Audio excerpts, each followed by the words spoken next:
Hello and welcome to another video on the Night Ministries channel. I am your host, Jeremy Knight. Don't forget to like the video and enjoy the show. Okay. Hello, I am your host, Jeremy, and welcome to another book review episode. And in this book review episode, we will be reviewing this book, Humans 2.0, by Fazale Rana and Kenneth Samples. This is the book we'll be reviewing.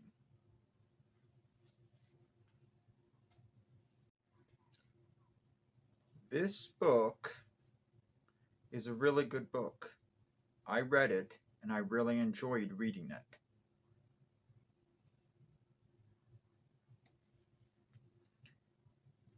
Humans 2.0 is about transhumanism. That's a movement where they talk about things like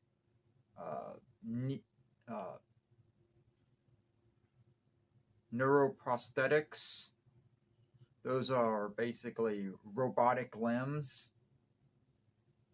They talk about things like gene editing, like CRISPR-Cas9,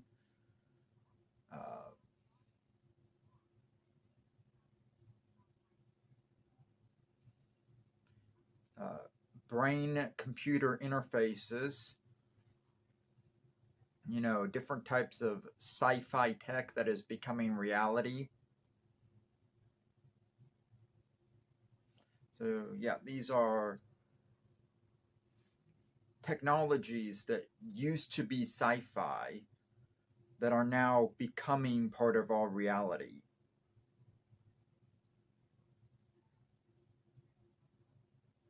So they at one time were sci-fi and now they're becoming reality. That's what this book is talking about. Gene editing was at one time sci-fi and now it's becoming reality.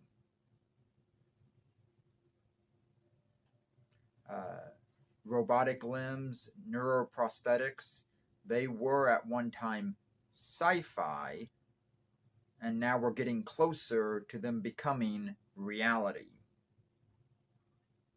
They aren't exactly reality yet, but we're getting closer. The technology is there.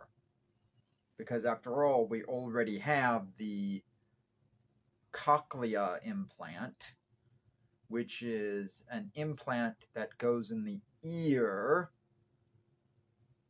and it's kind of like an implant that bypasses the eardrum and makes you able to hear without having to go through the eardrum, like a hearing aid, basically.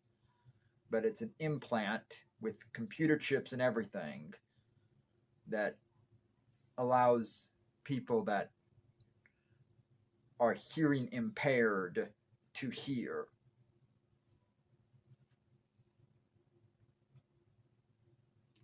And this book also mentions something about a retina implant that they are working on.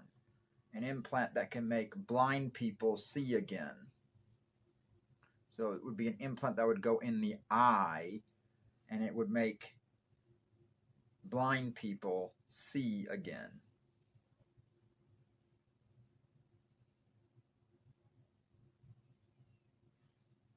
The neat thing about these robotic limbs, these neuroprosthetics, is that if you were actually able to construct them,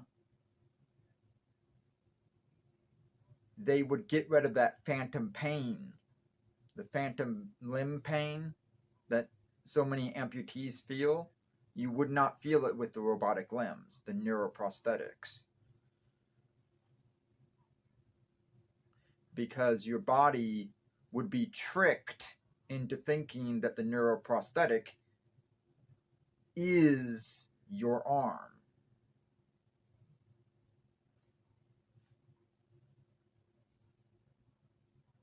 So yeah, you wouldn't feel any phantom limb pains because you would think it is your arm. And there would be a whole artificial network working through the arm that would allow you to actually feel what the robotic limb is feeling.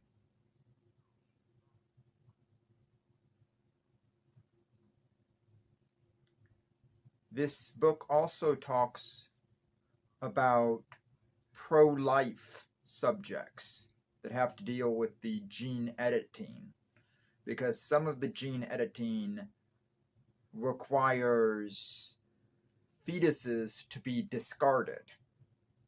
So yeah, that's obviously something Christians would be against, because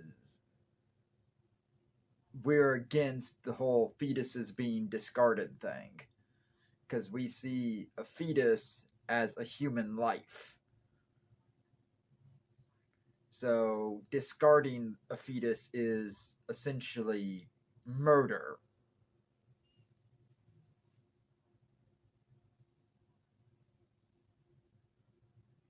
And we see it as wrong to do that for any reason. Even if that reason cures cancer, doing it is still wrong. Even if that reason cures genetic disorders, doing it is still wrong.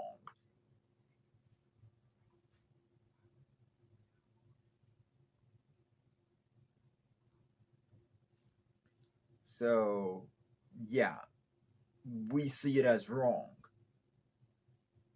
Even if the end result would help people.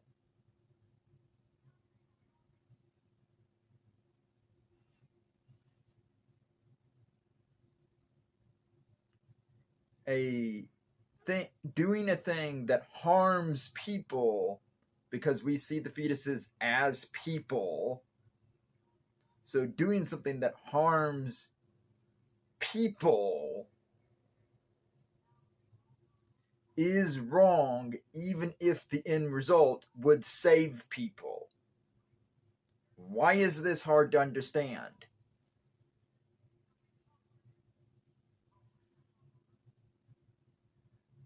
I don't understand why people think this is difficult to understand. But there is another form of gene editing that doesn't involve discarding fetuses that would be perfectly acceptable under a Christian worldview. And that's somata gene editing. I think I said that right.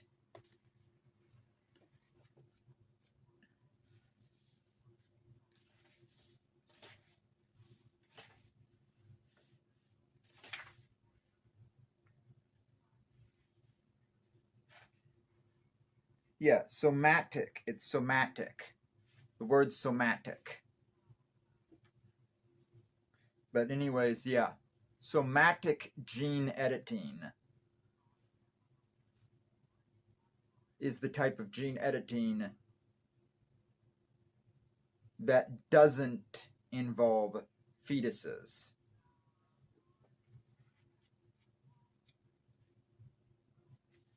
I think that's right.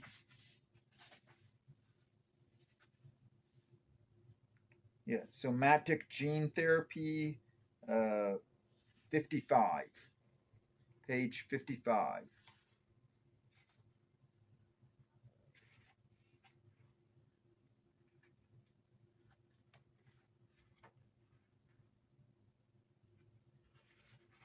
Ah, here it is, page 55.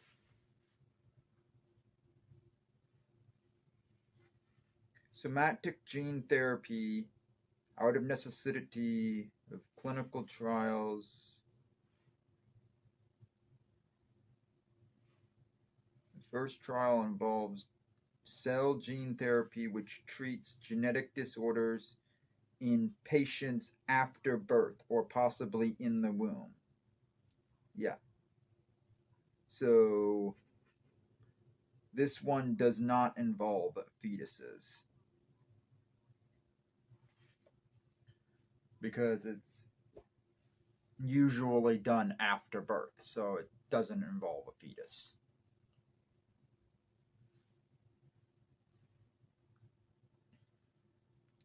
So yeah, somatic gene therapy is something Christians would be perfectly okay with, but the ones that do involve fetuses, we're not okay with.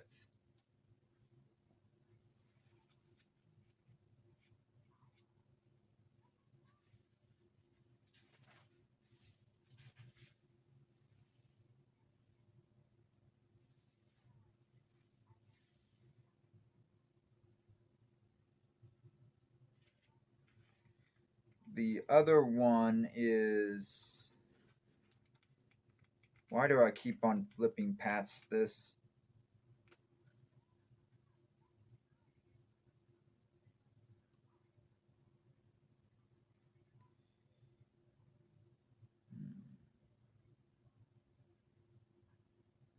The other one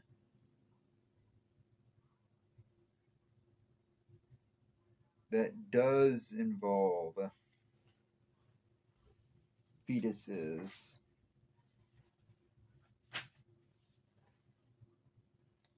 is called embryonic gene editing.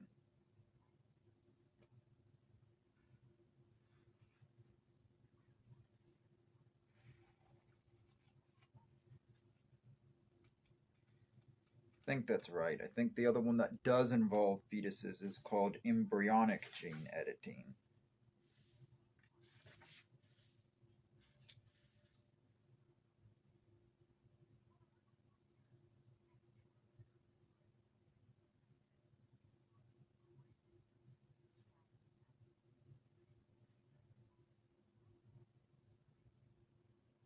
Yeah, embryo.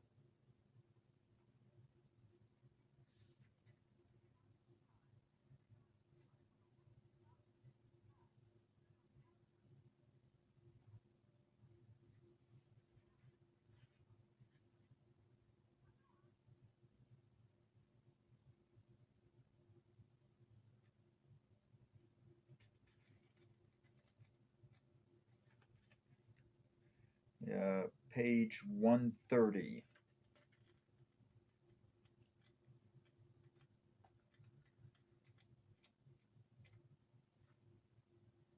But yeah, that would be the one that we would disapprove of. That would be the one that would involve discarding fetuses.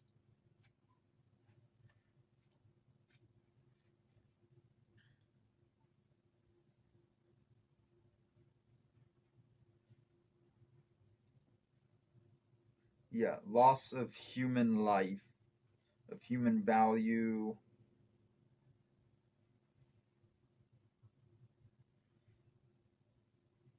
Yeah, embryos are regarded as persons. So yeah, that's the one that we would disapprove of. Okay?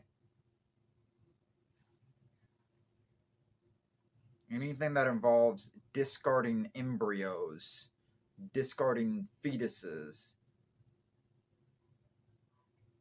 Christians are against, because that's murder. Why is this difficult to understand?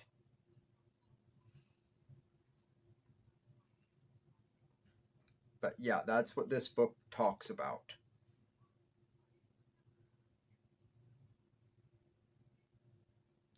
But to be clear, I am in support of advancing medical technology, just not in such a way that involves harming a fetus or an embryo. Okay? So I do want medical technology to be advanced. I am in support of neuroprosthetics. I am in support of brain-computer interfaces. I'm in support of those type of advancements. I'm even in support of gene editing to a certain extent.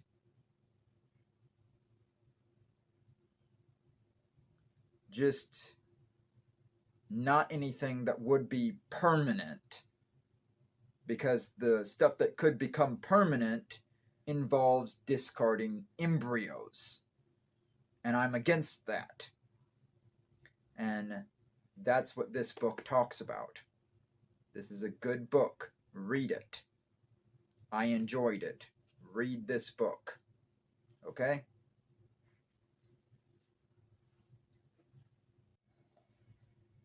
This book also had a chapter in it about artificial intelligence, or AI.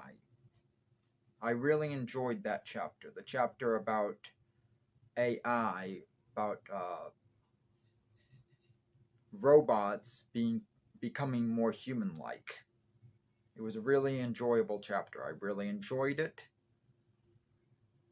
and I had fun reading this book. But yeah, the chapter was about AI. It's near the back of the book, near the back end of the book.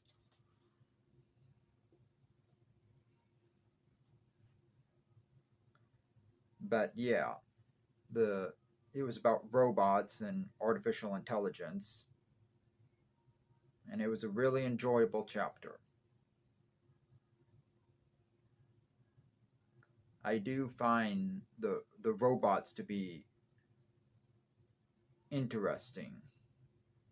The advancements of AI is very interesting, and I am mostly in support of advancing AI technology.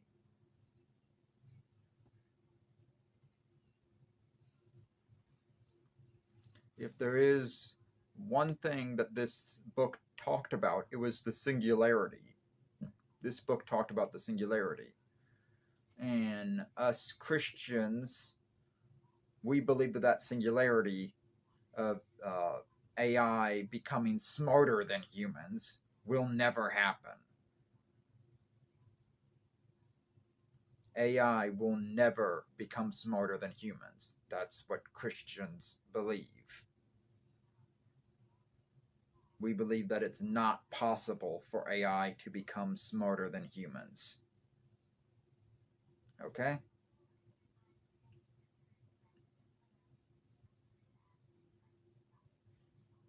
That's what this book talks about.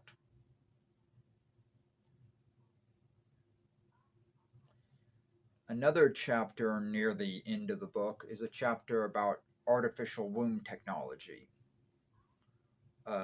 Artificial wombs are basically like a robot that can give birth. And I'm in support of artificial womb technologies, which is a robotic surrogate mother. And this technology is being worked on, and advancements in artificial womb technology is talked about in this book. And I'm definitely in support of it because I think it would be very handy, especially to women that wouldn't otherwise be able to become mothers.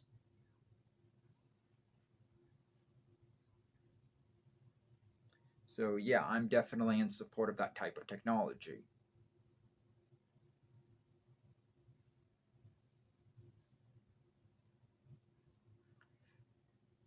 As long as doing that type of technology doesn't involve discarding embryos or fetuses.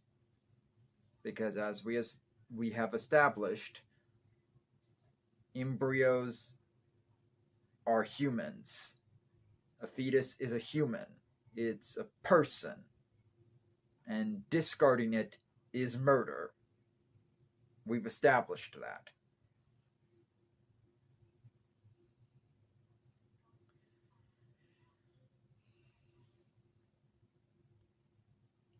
But yeah,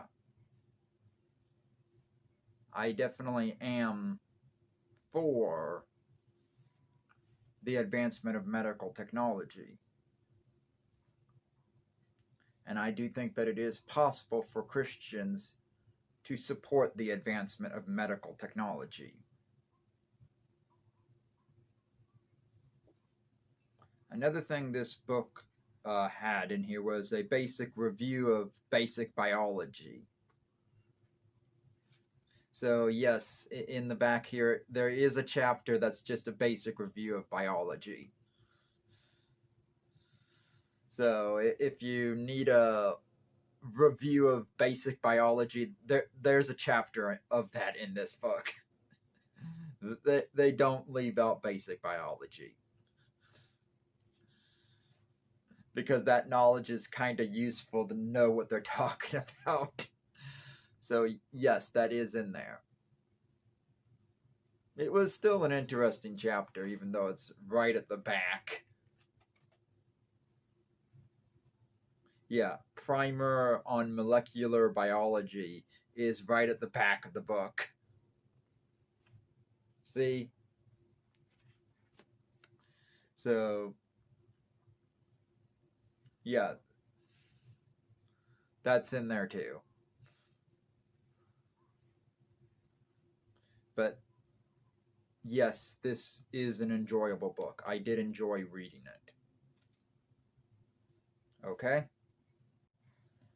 Another thing that is in this book is a chapter on anti-aging technology. I really enjoyed the chapter on anti-aging technology because it talked about extending the human lifespan, and that was a very interesting thing to read about. Extending the human lifespan up into hundreds of years, and maybe even beyond hundreds of years, into thousands of years. That was very interesting to read. These people, they call themselves transhumanists. They envision a post-human society.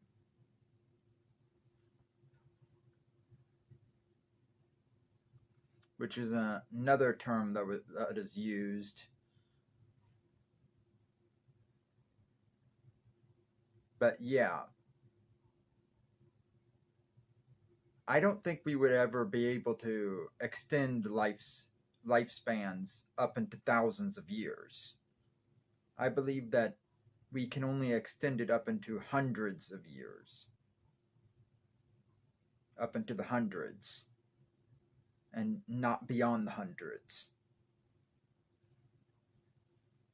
But I could be wrong about that. But I will believe that it will go into the hundreds, but not beyond that, until I am proven wrong.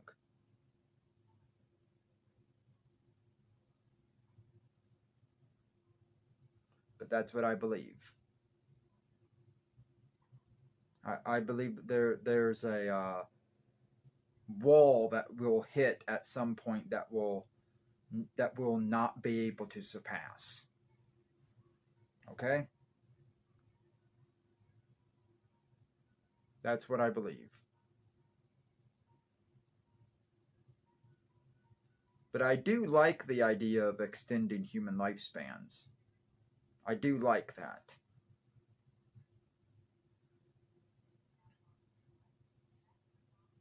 It's very interesting technology to talk about.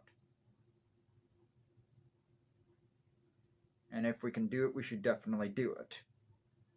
As long as it doesn't involve discarding human fetuses.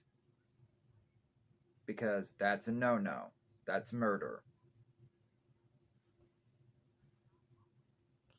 But yeah, I liked the anti-aging technology.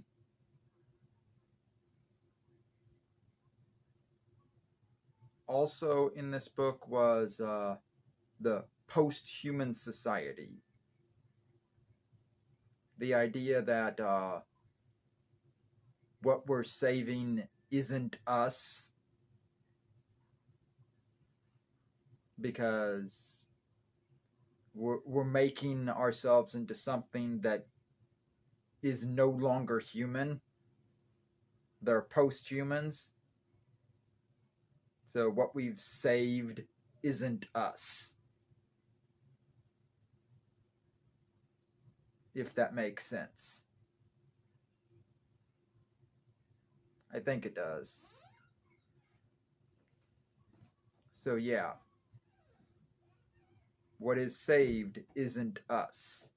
It's no longer humans. They're talking about like digital downloads of the human mind and memories, which I think wouldn't be us, because the soul's missing. The human soul is missing. Sure, you have all the memories and all the experiences, but you no longer have the soul. The soul's missing. So that's no longer a human. Digital downloading of humans would no longer be a human. It would just be a copy.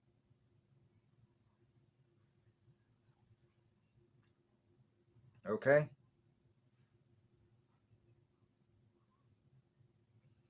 It talks about stuff like that. That's in the book. But yeah, a post-human society is something we don't want. We don't want a post-human society.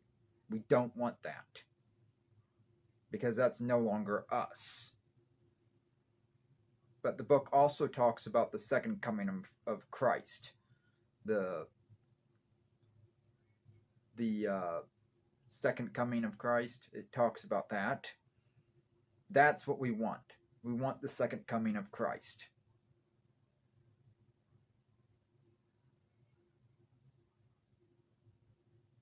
We want the second coming of Christ, because that would actually save us. That's what would actually save us. We want Christ to come to the earth again, bring the new Jerusalem, create the new earth. We want that. That would save us. But this whole post-human society thing would not save us.